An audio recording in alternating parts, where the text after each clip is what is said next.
ನೋಡಿ, ಇದು judgement fill all VC faculty and staff vacancies in higher educational institutions, Supreme Court. Justice Vikram Aitala, Justice JB Pardiwala, Justice R Mahadevan. ಇದು ಬಹಳ ಸ್ಪಷ್ಟವಾಗಿ ಇವರು ಏನು higher education institutions ಅಲ್ಲಿ ನೀವು ಇದನ್ನು ಫಿಲ್ಅಪ್ ಮಾಡಬೇಕು ಅಂತ ಹೇಳ್ಬಿಟ್ಟು ಇದನ್ನು ಬಹಳ ಸ್ಪಷ್ಟವಾದಂಥ ಒಂದು ಮೊನ್ನೆ ಒಂದು ಆದೇಶ ಮಾಡಿದರು. ಸೊ ಇವೆಲ್ಲ ಏನಾಗುತ್ತೆ, ಕಾಲಕ್ಕೆ ಈಗ ಅದು ಸೂಯಿಸೈಡ್ ರೇಟ್ಸ್ ಏನಾಗ್ತಿದೆ ಮಕ್ಕಳದು, ಅದನ್ನ ಇಟ್ಕೊಂಡು ಒಂದು ರಿಪೋರ್ಟ್ಸ್ ಎಲ್ಲ ತಗೊಂಡು ಕ್ವಾಲಿಟಿ ಆಫ್ ಟೀಚಿಂಗು ಮತ್ತೊಂದು ಎಲ್ಲ ಇದರ ಮೇಲೆ ಪರಿಣಾಮ ಬೀರ್ತಾ ಇದೆ ಅಂತೇಳಿ ಈಗ ಅವರು ಬಹಳ ಕ್ಲಿಯರ್ ಆಗಿ ಇವತ್ತು ಎಲ್ಲ ರಾಜ್ಯಗಳಿಗೆ ಸುಪ್ರೀಂ ಕೋರ್ಟ್ ಡೈರೆಕ್ಷನ್ ಕೊಟ್ಟಿದೆ. ಸೊ ಈ ರೀತಿ ಇರುವಂಥ ಸಂದರ್ಭದಲ್ಲಿ ಈಗ ಎಲ್ಲೋ ಒಂದು ಕಡೆ AICTಗೂ ಇದು ಒತ್ತಡ ಇದೆ, UGC ಅವ್ರಿಗೂ ಒತ್ತಡ ಇದೆ. ಅದಕ್ಕೆ ನಾನು ಹೇಳುವಂಥದ್ದು, ನೀವು ಈಗ ಈಗಲಿಂದಲೇ ಗೊತ್ತಿದೆ ನಿಮಗೆ, ಇನ್ನು ಸದ್ಯದಲ್ಲೇ ನಾವು ಇವೆಲ್ಲ ಏನೋ ಸ್ಪಷ್ಟತೆ ಹೈಕೋರ್ಟಿಂದ ಬಂದ ಕೂಡಲೇ ನಾವು ಎಮರ್ಜಿಂಗ್ ಕೋರ್ಸಸ್ ಈಗೇನು ಹೊಸ ಕೋರ್ಸ್ಗಳನ್ನು ಪ್ರಾರಂಭ ಮಾಡಿದ್ದೀವಿ. ಅದಕ್ಕೆ ಈಗ FD ಇಂದ ನಮಗೆ ಅದಕ್ಕೆ ವಿಶೇಷವಾಗಿ ಪೋಸ್ಟ್ ಅಂತ ಕೊಟ್ಟಿಲ್ಲ. ಈಗ ನಾವು ಅದಕ್ಕೆ ಪೋಸ್ಟ್ ಕ್ರಿಯೇಟ್ ಮಾಡ್ತಾ ಇದ್ದೀವಿ. ಅದಕ್ಕೆ ಪೋಸ್ಟು ನಾವು FD ಇಂದ ಪೋಸ್ಟ್ ಆ ಸಬ್ಜೆಕ್ಟ್ಸ್ಗೆ ಹೆಚ್ಚು ಕ್ರಿಯೇಟ್ ಮಾಡ್ತಾ ಇದ್ದೀವಿ. ಯಾವ ವಿಷಯಗಳಲ್ಲಿ ಹೆಚ್ಚು ವಿದ್ಯಾರ್ಥಿಗಳ ಸಂಖ್ಯೆ ಇಲ್ಲ ಅದೊಂದು ರೇಷಿಯೋ ವರ್ಕೌಟ್ ಮಾಡ್ತೀವಿ. ಮಾಡಿಕೊಂಡು ಈ ಹೊಸ ಏನು ಎಮರ್ಜಿಂಗ್ ಕೋರ್ಸಸ್ ಏನು ಪ್ರಾರಂಭ ಮಾಡಿದ್ದೀವಿ ಅದಕ್ಕೆ ಪೋಸ್ಟ್ ಅನ್ನು ಕ್ರಿಯೇಟ್ ಮಾಡುವಂಥದ್ದು ಮಾಡ್ತೀವಿ. ಅದರಿಂದ ಈ ರೀತಿಯಾಗಿ ನಾವು ಅದು ಕಾಲೇಜ್ ಶಿಕ್ಷಣ ಇಲಾಖೆ ಇರ್ಬೋದು ಅಥವಾ ತಾಂತ್ರಿಕ ಶಿಕ್ಷಣ ಇಲಾಖೆ ಇವೆರಡರಲ್ಲೂ ಮಾಡುವಂಥದ್ದನ್ನು ನಾವು ಮಾಡ್ತಾ ಇದ್ದೀವಿ. ಅದರಿಂದ ನಾನು ಹೇಳುವಂಥದ್ದು, ನೀವು ಗಾಬರಿ ಆಗುವಂಥದ್ದಿಲ್ಲ. ನಾವು ನಿಮ್ಮ ಏನು ಒಂದು ಸೇವೆಯ ಒಂದು ಮತ್ತು ನಿಮ್ಮ ಒಂದು ಆತಂಕ ಏನಿದೆ ಅದಕ್ಕೆ ನಾವು ಒಂದು ಒಳ್ಳೆ ರೀತಿಯಲ್ಲಿ ಅದಕ್ಕೊಂದು ಪರಿಹಾರ ಕಂಡುಕೊಳ್ಳುವಂಥ ಪ್ರಯತ್ನ ಮಾಡ್ತಾ ಇದ್ದೀವಿ. ಆದರೆ ನೀವು ಮಾರ್ಕ್ಸ್ ಬಗ್ಗೆ ಮಾತಾಡಿದ್ವಿ, CGPA ಅವರಷ್ಟಿದೆ. ಈಗ ಡೈರೆಕ್ಟ್ ರಿಕ್ರೂಟ್ಮೆಂಟಲ್ಲಿ ಮಾರ್ಕ್ಸ್ನ ನಾವು ಎಲ್ಲಿ ಕನ್ಸಿಡರ್ ಮಾಡ್ತೀವಿ? ಎಕ್ಸಾಮ್ ಬರೀಬೇಕಲ್ವಾ? ಈಗ ನಾನು ನಿಮ್ಗೆ ಬೇಕಾದ್ರೆ ಸ್ಟ್ಯಾಟಿಸ್ಟಿಕ್ಸ್ ಕೊಡ್ತೀನಿ. KSET ಪರೀಕ್ಷೆಯಲ್ಲಿ ಯಾರ್ಯಾರು ಹೆಚ್ಚು ಸರ್ವಿಸ್ ಮಾಡಿರುವಂಥವ್ರು ಪಾಸ್ ಆಗಿದ್ದಾರೆ ಅಂತಕ್ಕಂಥ ಮಾಹಿತಿ ಕೊಡ್ತೀವಿ. ಈಗ ಯಾರು 10 ವರ್ಷ 12 ವರ್ಷ 13 ವರ್ಷ 15 ವರ್ಷ ಯಾರು ಅತಿಥಿ ಉಪನ್ಯಾಸಕರ ಕೆಲಸ ಮಾಡಿದ್ದಾರೆ ಅವ್ರು ಎಷ್ಟು ಜನ KSET ಪರೀಕ್ಷೆ ಪಾಸ್ ಆಗಿದ್ದಾರೆ, ಫ್ರೆಶ್ ಗ್ರಾಜ್ಯುಯೇಟ್ಸ್ ಎಷ್ಟು ಪಾಸ್ ಆಗಿದ್ದಾರೆ ಅನ್ನೋದನ್ನು ನಾನು ಕೊಡ್ತೀನಿ. ಅದರಿಂದ ಈಗ ನೀವು ಇಲ್ಲಿ ಬರುವಂಥದ್ದು ನಿಮ್ಮ ಕ್ವಾಲಿಫೈಯಿಂಗ್ ಎಕ್ಸಾಮ್ ಮಾರ್ಕ್ಸ್, ಅಲ್ಲಿ ನಿಮ್ಮ ರ್ಯಾಂಕಿಂಗ್ ಡಿಟರ್ಮಿನ್ ಆಗುತ್ತೆ. ಈಗ ಅದಕ್ಕೆ ನಾವು ನಿಮಗೆ ಸ್ಪೆಷಲ್ ರೂಲ್ಸಲ್ಲಿ ನಿಮಗೆ ನಾವು ವೇಟೇಜ್ ಕೊಡ್ತೀವಿ ನಿಮ್ಮ ಸರ್ವಿಸ್ಗೆ. ಇದು ಕಾನೂನಲ್ಲೂ ಅವಕಾಶ ಇದೆ, ಕಾನೂನಲ್ಲಿ ಅವಕಾಶ ಇರೋದನ್ನು ನಾವು ಮಾಡ್ತೀವಿ. ಅದರಿಂದ ಇದಕ್ಕೆ ತಾವು ಆತಂಕ ಬರೋದು ಅವಶ್ಯಕತೆ ಇಲ್ಲ. ಈಗೇನು ಸಂತನೂರವರು ಹೇಳಿದ್ರು ಈಗ ಕೆಲವು ವಿಚಾರಗಳು, ಈಗ ನಾವು ಮತ್ತೊಮ್ಮೆ ಸ್ಪಷ್ಟ ಮಾಡ್ತಾ ಇದ್ದೀನಿ. ನಾವು ದಯವಿಟ್ಟು ವಿಶ್ವಾಸ ಇಟ್ಕೊಳ್ಳಿ. ನಾವು ಇದನ್ನು ಆದಷ್ಟು ನಿಮಗೆ ಒಳ್ಳೇದು ಮಾಡುವಂಥ ಒಂದು ಪ್ರಯತ್ನ ಮಾಡ್ತೀವಿ. ಕಾನೂನು ಚೌಕಟ್ಟಿನಲ್ಲಿ ನಾವು ಮಾಡಬೇಕು. ಕಾನೂನು ವ್ಯಾಪ್ತಿಯನ್ನು ಬಿಟ್ಟು ನಾವು ಮಾಡೋದಕ್ಕೆ ಸಾಧ್ಯ ಇಲ್ಲ.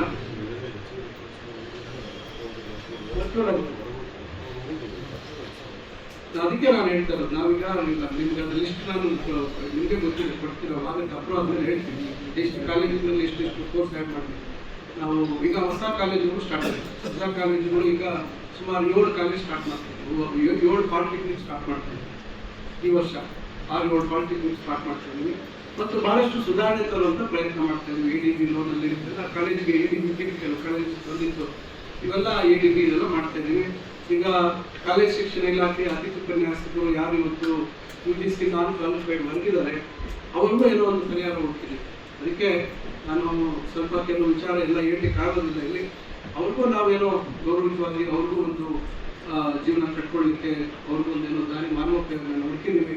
ಮಾನ್ಯ ಮುಖ್ಯಮಂತ್ರಿಗಳು, ಇಡೀ ನಮ್ಮ ಸಂಪುಟ, ಮಾನ್ಯ ಮುಖ್ಯಮಂತ್ರಿಗಳು ಇರ್ಬೋದು, ಶಿವಕುಮಾರ್ ಅವರು, ಮಾನ್ಯ ಸಿದ್ದರಾಮಯ್ಯ ಸರ್ ಇರ್ಬೋದು, ಈಗ ಇಡೀ ಸಂಪುಟ ಮತ್ತು ಬಹಳಷ್ಟು ಜನ ಶಾಸಕರು, ಈಗ ಅವರೆಲ್ಲರೂ ಬಂದು ಬಹಳಷ್ಟು ಜನ ಈಗ ಮಂಗಳೂರು ಕಡೆಯವರು ಅವರು ಇವರು ನಮ್ಮ ಮಂತರ್ಗೌಡರು ಕೆಲವರು ಕರ್ಕೊಂಡು ಬಂದಿದ್ರು, ಇದರಲ್ಲಿ ಮಂತರ್ಗೌಡರ ಜೊತೆ ಬಂದವರು ಇದ್ದಾರೆ. ಬಹಳಷ್ಟು ಜನ ಶಾಸಕರೆಲ್ಲ ಪದೇ ನನಗೆ ಮಾತಾಡ್ತಾರೆ. ನಮ್ಮ ಶ್ರೀನಿವಾಸ್ ಮಾನೆ ಇರ್ಬೋದು, ಇನ್ನೂ ಬಹಳಷ್ಟು ಜನ ನನ್ನ ಹೆಸರು ಹೇಳಲಿಕ್ಕಾಗಿವೆ ನಾನು ಬರ್ತಾ ಇಲ್ಲ. ಅವರೆಲ್ಲರೂ ಸದಾ ಈ ಒಂದು ಸಮಸ್ಯೆಯನ್ನು ಬಗೆಹರಿಸಬೇಕು ಅಂತಕ್ಕಂಥದ್ದು.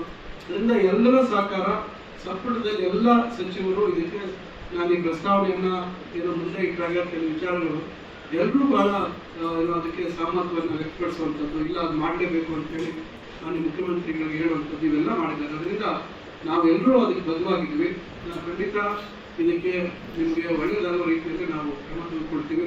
ನಾವು ಕೂಡ ಮನಸ್ಸಿನಲ್ಲಿ ಅದೇನಾಗುತ್ತೆ ಇದಾಗುತ್ತೆ ಅಂತಕ್ಕಂಥ ಆತಂಕ ಇದ್ದೀರ. ಮತ್ತೊಂದು ಸತಿ ಈಗ ಧೂಳಿಟ್ಟಿದ್ರೆ ಪುಸ್ತಕ ತೆಗೆದು ಧೂಳನ್ನು ಮುದ್ರಿಸಿ ನೋಟ್ಸ್ ಇರ್ತದೆ, ಆ ಕಾಲದಲ್ಲಿ ನೋಟ್ಸ್ ಎಲ್ಲ ಬರ್ಕೊಂಡಿರ್ತೀವಿ, ಅವೆಲ್ಲ ತೆಗೆದು ಮತ್ತೊಂದು ಸತಿ ಸ್ವಲ್ಪ ಎಫರ್ಟ್ ಹಾಕಿ ಖಂಡಿತ ಒಳ್ಳೆಯದಾಗುತ್ತೆ. ಅದರಿಂದ ನನಗೆ ಈಗ ನಾನು ವಿಕ್ಟೋರಿಯಾ ಹಾಸ್ಪಿಟ್ಲಲ್ಲಿ ಸರ್ಕಾರಿ ಕಾಲೇಜಿಗೆ ಹೋಗ್ಬೇಕು. ಶಾಂತಪ್ರಕಾಶ್ ಅವರಿಗೆ ಫೋನ್ ಮೇಲೆ ಫೋನ್ ಮಾಡ್ತಾ ಇದ್ದಾರೆ. ಅದರಿಂದ ನಾನು ಅಲ್ಲಿ ಹೋಗ್ಬೇಕು. ನಾನು ಸಂತೋಷ್ ಸಾಹೇಬ್ ಹೇಳಿದ ಬರೀ 1 ಗಂಟೆ 1.5 ಗಂಟೆ ಸಮಯ ಆಗಿತ್ತು, ಅರ್ಧ ಗಂಟೆ ಅಂತ ಹೇಳಿದ್ರು. ನಾನೇನೋ ಅಲ್ಲಿ LH ಮುಂದೆ ಎಲ್ಲರೂ ನಿಲ್ಲಿಸಿ ಫೋಟೋ ತೆಗೆಸಿ ಕಳಿಸ್ಬಿಡ್ತಾರೆ ಅನ್ಕೊಂಡೆ. ಅದರಿಂದ ಇವತ್ತು ತಾವೆಲ್ಲರೂ ಬಹಳ ಪ್ರೀತಿಯಿಂದ ಬಹಳಷ್ಟು ಅಭಿಮಾನದ ಮಾತುಗಳನ್ನು ಹೇಳಿದ್ದಾರೆ. ಅದಕ್ಕೆಲ್ಲ ಕಾರಣ ಮಾನ್ಯ ಮುಖ್ಯಮಂತ್ರಿಗಳು, ಅವರ ಸಹಕಾರ ಬೆಂಬಲ, ಅವ್ರಿಗೆ ನಮಗೆ ಇವತ್ತು ವಿಶ್ವಾಸ ಇದ್ದಾಗ ಇದೇ ಬಹುಶಃ ನಾವು ಮಾಡೋಕ್ಕಾಗ್ತಿರ್ಲಿಲ್ಲ. ಅದರಿಂದ ಏನೇ ಆಗಲಿ ಈಗೆಲ್ಲ ಮಾನ್ಯ ಮುಖ್ಯಮಂತ್ರಿಗಳಿಗೆ ಸಲ್ಲಬೇಕಾಗಿರ್ತಕ್ಕಂಥ ಗೌರವ ನನಗೆಲ್ಲ ಮಾತನ್ನ ಈ ಸಂದರ್ಭದಲ್ಲಿ ನಾನು ಇದೇ ರೀತಿ ತಮ್ಮ ವಿಶ್ವಾಸ ಇರಲಿ ನಮ್ಮೆಲ್ಲರ ಮೇಲೆ ಅಂತಕ್ಕಂಥ ಮಾತೇಳಿ ನಾನು ಮಾತು ಮುಗಿಸ್ತೇನೆ. ಧನ್ಯವಾದಗಳು. ಜೈ ಹಿಂದ್. ಸರ್, ಒಂದೇ ಒಂದು ಮಾತು ಸರ್, ಕಡೆ ನೀವು 45 ದಾಟಿದ್ದೀವಿ ಸರ್, 53 54 ಇದ್ದೀವಿ ಸರ್. ಈಗ ನಾವು ಪರೀಕ್ಷೆನೂ ಬರೀಲಿಕ್ಕೆ ಆಗುತ್ತೆ. ಈಗ ನೋಡಿ ಮೊನ್ನೆನೇ ನಿಮಗೆ ಗೊತ್ತಿದೆ. ಆಯ್ತು, ನೀವು 50 ಹಾಕಿದವರು ನಾನು 50 ಹಾಕಿದ್ದೀನಿ, ಏನ್ ಮಾಡೋದು? ನಾನು 56 ಈಗ ಅದು ಒನ್ ಟೈಮ್ ಮೇಜರ್ 40 ಅದೇ ಕೇಳಿ 40ರಿಂದ 45ವರೆಗೆ ಹೆಚ್ಚು ಮಾಡಿದೆ. General SC ST age relaxation ಮೊನ್ನೆ ಎಲ್ಲ ಅಕ್ರಾಸ್ ಆಲ್ ಅಪಾಯಿಂಟ್ಮೆಂಟ್ಸ್ ಮೊನ್ನೆ ಮೊನ್ನೆ ಕ್ಯಾಬಿನೆಟ್ ಅಲ್ಲಿ ತೀರ್ಮಾನಕ್ಕೆ 5 ವರ್ಷ ಎಕ್ಸ್ಟೆನ್ಷನ್ ಮಾಡ್ತೀವಿ. ಈಗ ಅದಕ್ಕಿಂತ ಜಾಸ್ತಿ ಆದ್ರೆ ನಾವು ನೀವೆಲ್ಲ ಹೋಗಿ ಮಾತಾಡೋಣ. ನನ್ಗೂ ಆಸೆ ಇದೆ ರಿವರ್ಸ್ ಆಗ್ಬೇಕು. ನಾನು ಮತ್ತೆ 25 ಸ್ಟಾರ್ಟ್ ಮಾಡ್ಬೇಕು ಅಂತಿದ್ದೀನಿ ಸರ್. ಅದು 2004 ಅಲ್ಲಿ ಒನ್ ಟೈಮ್ ಮೇಜರ್ ಅಂತ ಮಾಡಿದ್ರಿ, ಅದು ಮತ್ತೊಂದು ಸಲ ನೀವು ಮಾತಾಡೋಣ. ತಮಾಷೆಗೆ ಹೇಳ್ತಾವೆ, ಸೀರಿಯಸ್ ಆಗಿ ಹೋಗ್ಬಿಡಿ.